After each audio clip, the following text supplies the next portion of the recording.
देखिए अब हमारा टॉपिक है derivation of the equation of motion. Equation of motion की ना 3 इक्वेशंस है और उनको आपको डिराइव करना है और ये बहुत इंपॉर्टेंट है, एग्जाम में आता है।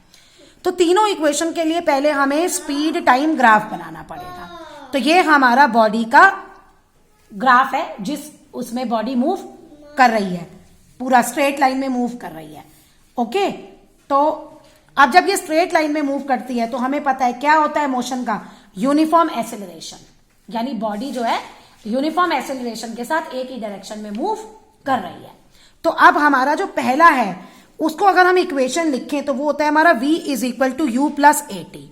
आपको एग्जाम में ये भी आ सकता है, derive the equation v is equal to u plus a t, या आपको ऐसे भी आ सकता है डिराइव अ रिलेशन फ्रॉम, आपका इसमें आ जाएगा वेलोसिटी टाइम रिलेशन। ठीक है, डिराइव वेलोसिटी टाइम रिलेशन, सिर्फ ये भी लिखा हुआ आ सकता है। अब जो भी हमें तीनों इक्वेशन डिराइव करनी है, तीनों इक्वेशन में हमें ये ग्राफ शो करना है और हमें ये u क्या है आपकी initial velocity, b final velocity, t time taken, a acceleration. अब ये हमारा टाइम है। ओके, ये 0 ओरिजिन है, ये हमारी y एक्सेस जो है वो हमारा स्पीड रिप्रेजेंट कर रहा है और x एक्सेस हमारा टाइम रिप्रेजेंट कर रहा है। ओके, अब हमारा बॉडी की जो इनिशियल थी, टाइम जब 0 था तो उसकी स्पीड यहां पे थी, तो इसको हम किससे करेंगे u। फाइनल मेरी वेलोसिटी यहां पे ये क्या हो गई v, ये मेरी v हो गई वेलोसिटी। तो अब टाइम टेकन, इस v वेलोसिटी में टाइम टेकन कितना आएगा, ये आ गया हमारा t, क्योंकि ये टाइम रिप्रेजेंट कर रहा है। अब हमें फर्स्ट की डिराइव करने के लिए एक्सीलरेशन जो है, एक्सीलरेशन का क्या फॉर्मूला है, rate of change of velocity, rate of change of velocity. और इसे हम ग्राफ पे कैसे रिप्रेजेंट करते हैं, इसको रेट ऑफ चेंज को ग्राफ पे उसे हम कहते हैं slope of velocity time graph, slope of velocity time graph. अब क्वेश्चन ये है कि भाई स्लोप क्या होता है। देखो स्लोप जो है वो मैथ्स का टर्म है और उसमें हम क्या करते हैं, जिस भी लाइन का हमें स्लोप लेना है ना, हमें इस लाइन का स्लोप लेना है ना, ये हमारी मोशन है, तो इसमें हम इसके नीचे, इसी के नीचे हम एक ट्राइंगल बना लेंगे, बन गया ट्राइंगल, और वो राइट एंगल ट्राइंगल होगा। अब जो स्लोप है वो फॉर्मूला होता है आपका परपेंडिकुलर अपॉन बेस, स्लोप होता है परपेंडिकुलर अपॉन बेस, ये मैथ्स से टर्म ली गई है। ओके, तो अब जो है हमारा जो एक्सीलरेशन है a, वो क्या आ गया हमारा परपेंडिकुलर अपॉन बेस।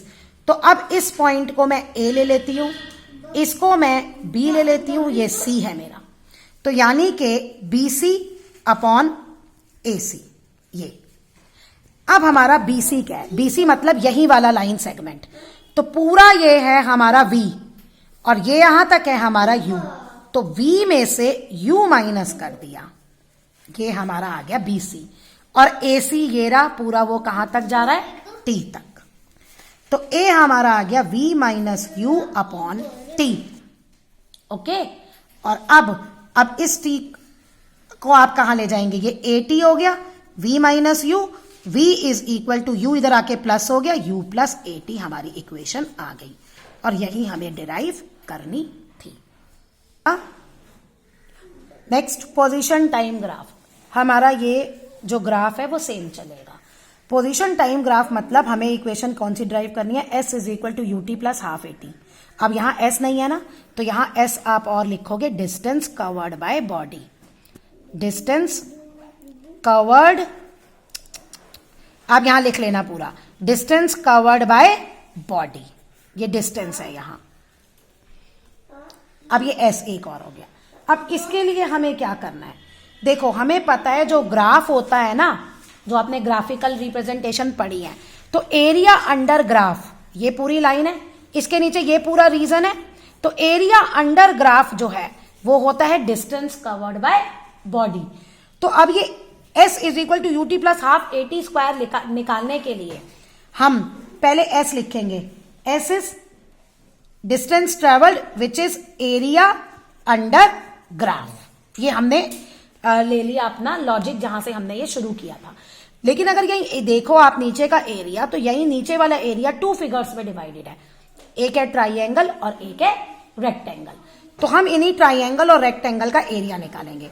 एक है हमारा एरिया ट्राइंगल एबीसी और प्लस एरिया रेक्टेंगल ओ ए सी, और इस पॉइंट को मैं ले लेती हूं डी, ओ ए सी डी।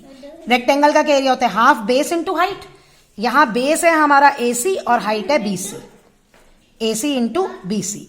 और रेक्टेंगल का एरिया होता है लेंथ इंटू हाइट, तो ये आ गया हमारा AC into C D.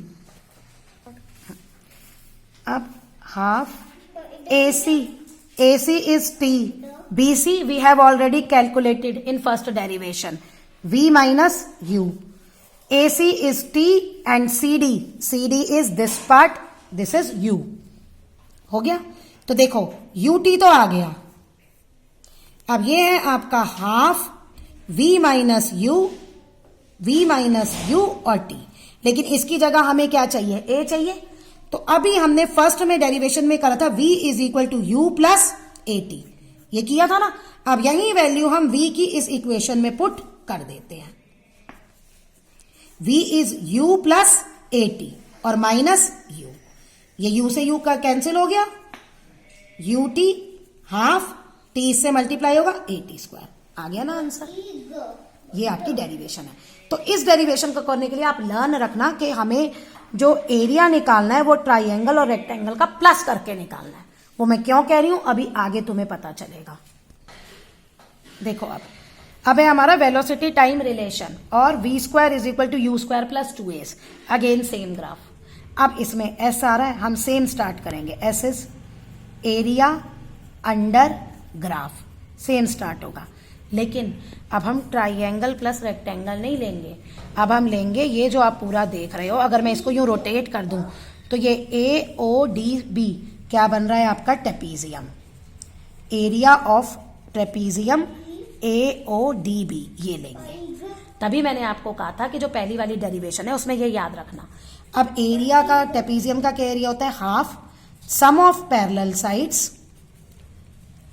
Into height h।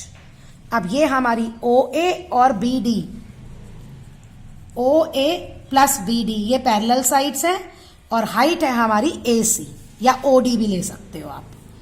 तो half OA is U, BD is V and OD is T। अब हाफ हमें फॉर्मूले में चाहिए V square U square 2AS, ये हमारा S है, ओके। T हमें फॉर्मूले में नहीं चाहिए। तो अब first equation V is equal to U plus AT, तो यहां से T की क्या वैल्यू आती है, V minus u upon A is equal to T, ये वैल्यू आ जाती है। इस वैल्यू को हम T में सब्स्टिट्यूट कर देंगे,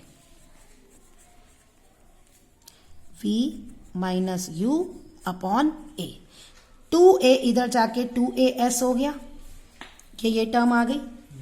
ये है A plus B, A minus B which is equal to A square minus V square. कुछ बुक्स तुम्हें ऐसे भी देंगी कि यही इक्वेशन डिराइव करो, अब बस मैंने कुछ नहीं किया। अब U स्क्वायर को इधर ले जाओगे तो वो प्लस हो जाएगा, और ये कोई भी आ सकती है पेपर में, ये भी, बात एक ही है। तो ये 3 डेरिवेशंस हैं जो बहुत ज्यादा इंपॉर्टेंट है।